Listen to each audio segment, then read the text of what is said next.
finish my education, and I would I'd become self-supporting, I'd get a job, and then I would be able to write a famous letter to my mother and tell her, now, as of this day, it is unnecessary for you to work anymore.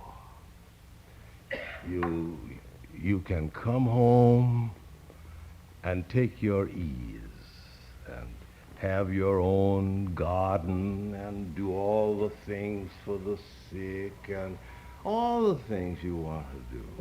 So when I got my first position, I wrote her the letter. She went home. At the end of a year, I came down to Florida just to visit and to participate in normal felicitations for being such a wonderful son. And I said this first afternoon, well, Mama, how does it feel just to get up in the morning when you're ready to get up and not have to work over a hot stove 8, 9 hours a day?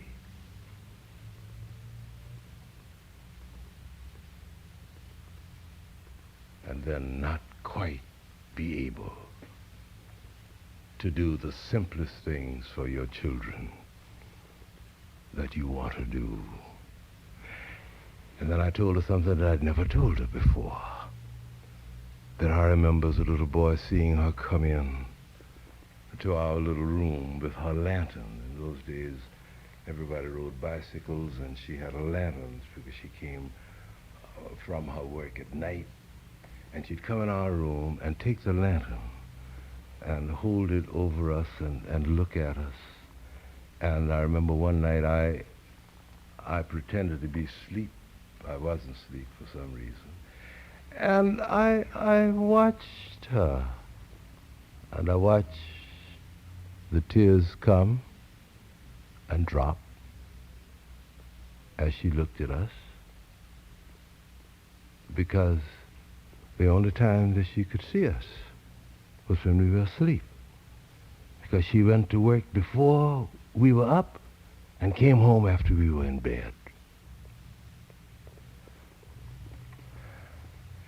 Her answer was, well, it's pretty good. It's pretty good.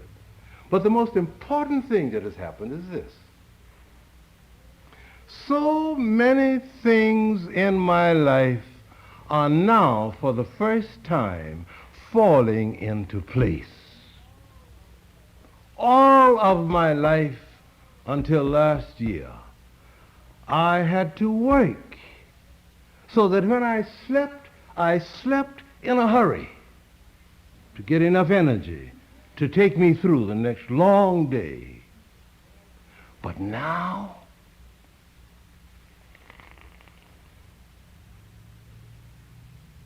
things are sorting themselves out,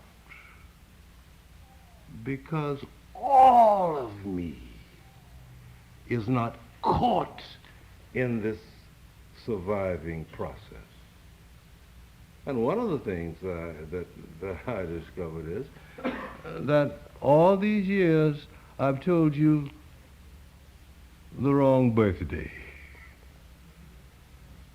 That you were not born so and so and so and so, but you were born so and so and so and so, because this was happening and this was happening and this. But all these years, there's been none of me available to sort these things out.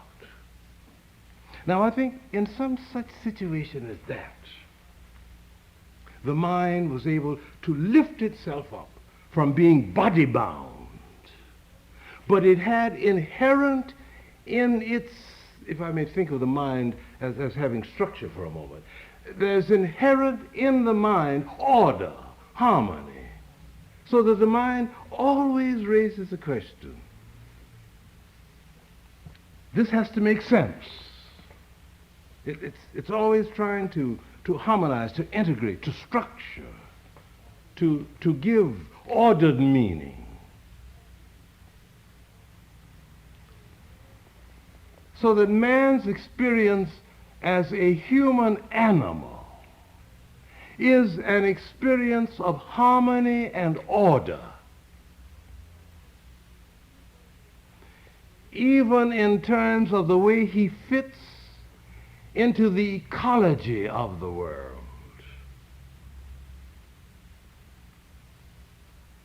Sometimes I think, and this is an aside, sometimes I think that one of the reasons why we have such radical and increasingly disastrous mental aberrations in our society is not merely because of increasing pressure and all the things that go with modern life, these elements. But I think it is because man has ruptured the harmony which he, as a human creature, has with his total environment. I just don't think that you can pollute the streams and poison the atmosphere and denude the hills without the psyche feeling itself ravaged.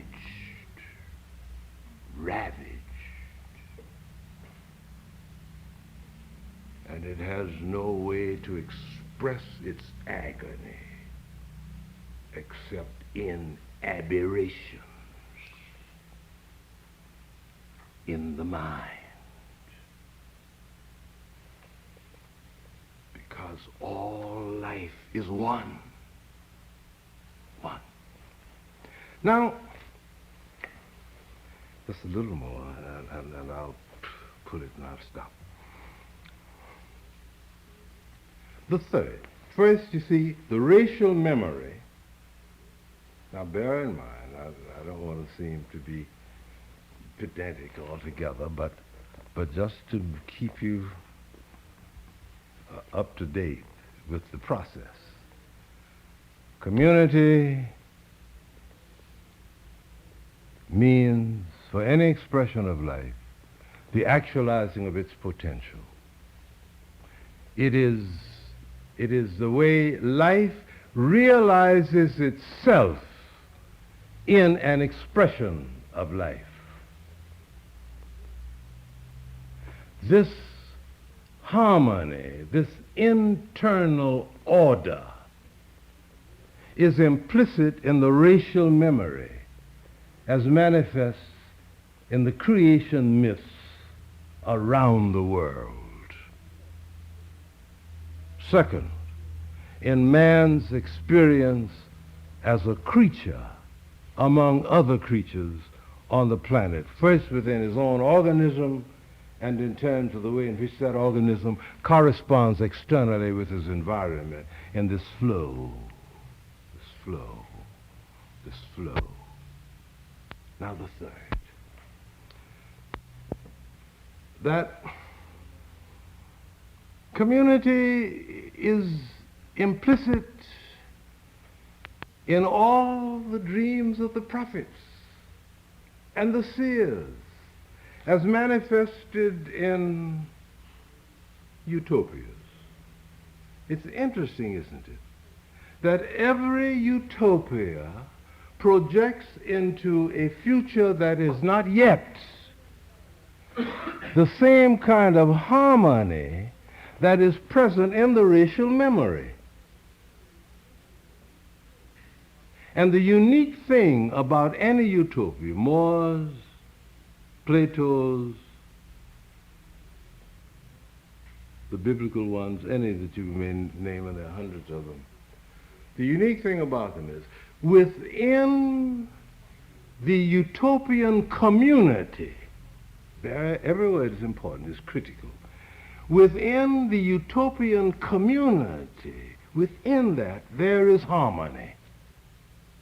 Now, outside of it, of course, is outside of it.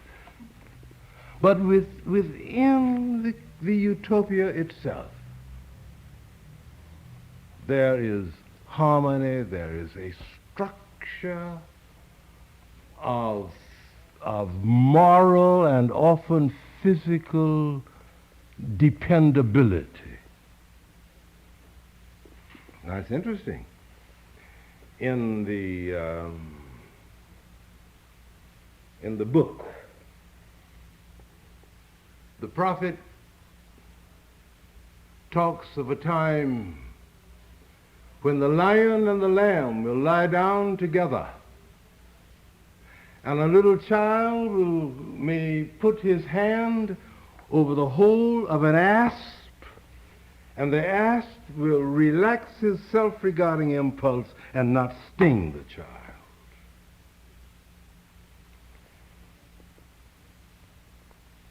And when this happens, what will happen to man?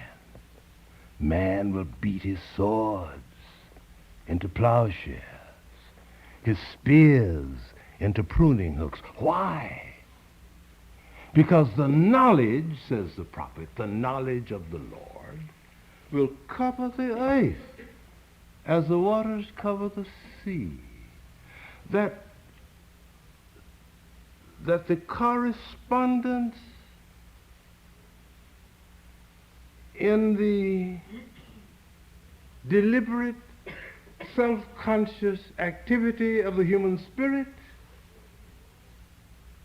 will be one with the wholeness and the order and the balance that is inherent in the natural world.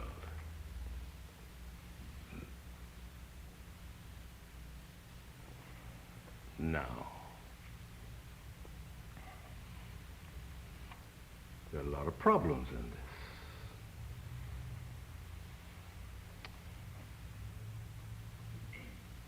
The main thesis that I'm developing, as far as I've gone in my thinking about it, is as I've outlined. Now, one of the functions, then, of persons who work for community in society is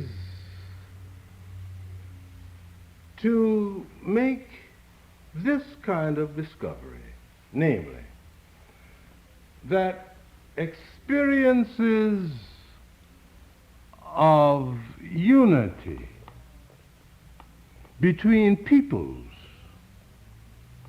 are more compelling than all the concepts, ideologies, creeds, fears, anxieties, hatreds that divide.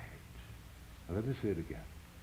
Experiences of unity among peoples are more compelling than all these things that divide. Now, if I can multiply these experiences of unity between peoples over a time interval of sufficient duration, I can undermine any barrier that separates one man from another.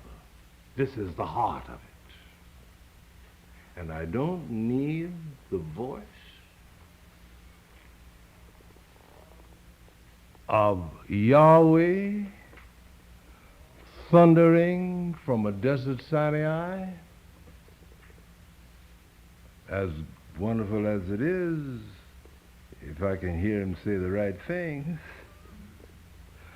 I don't need to read any law in any book.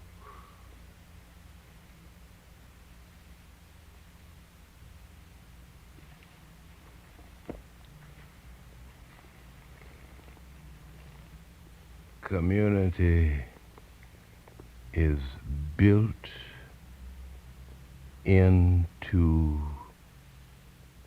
the bias of mind.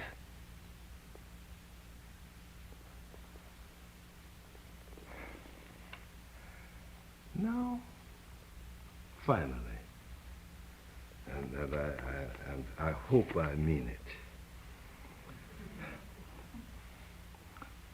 finally,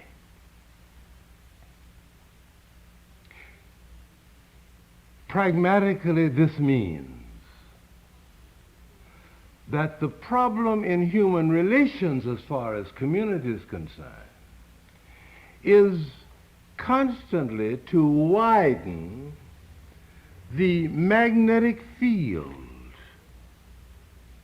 of my relations so that they will include more and more and more people. Let me illustrate what I'm talking about.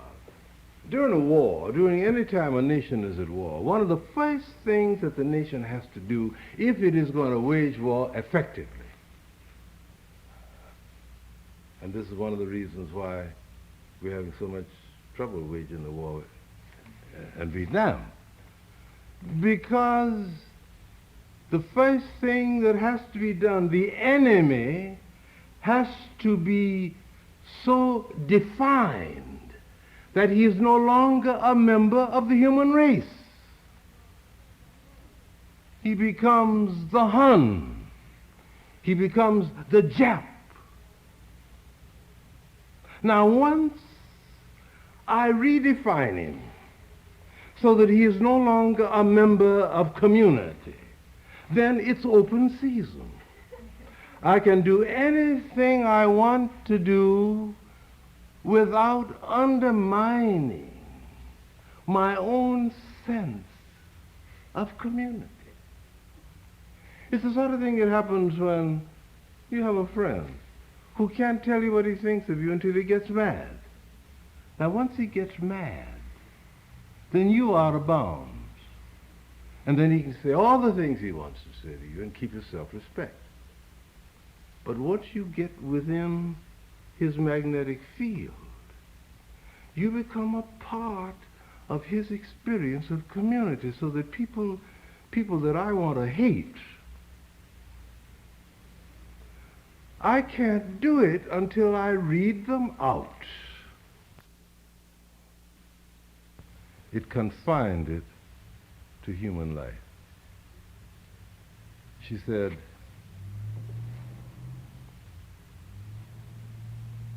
if my concept of reverence for life is not widened and widened and widened,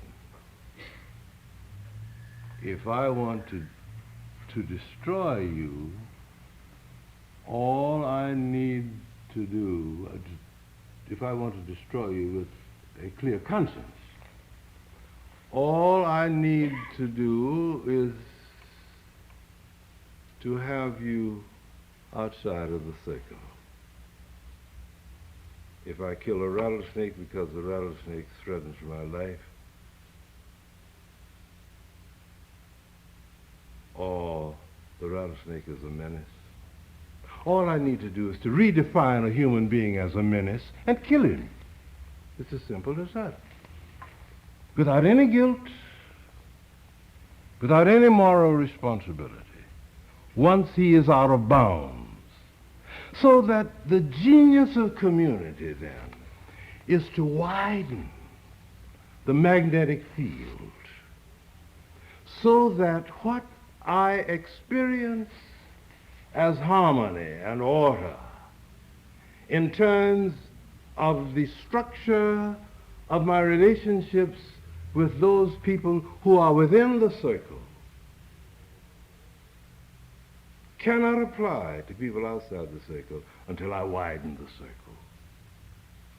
And if I don't widen the circle,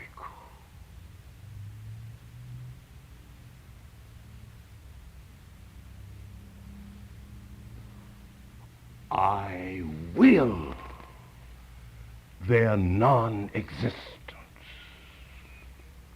I will their non-existence.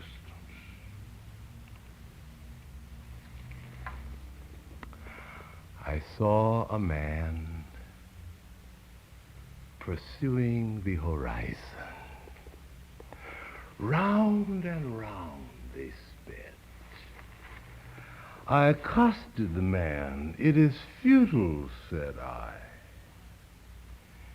"You can't." "You lie," he cried, and ran on. For better or for worse.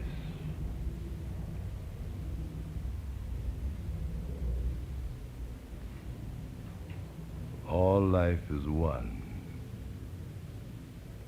and I can never be what is my potential to be as long as you are not what your potential is to be, so that I'm tied to you.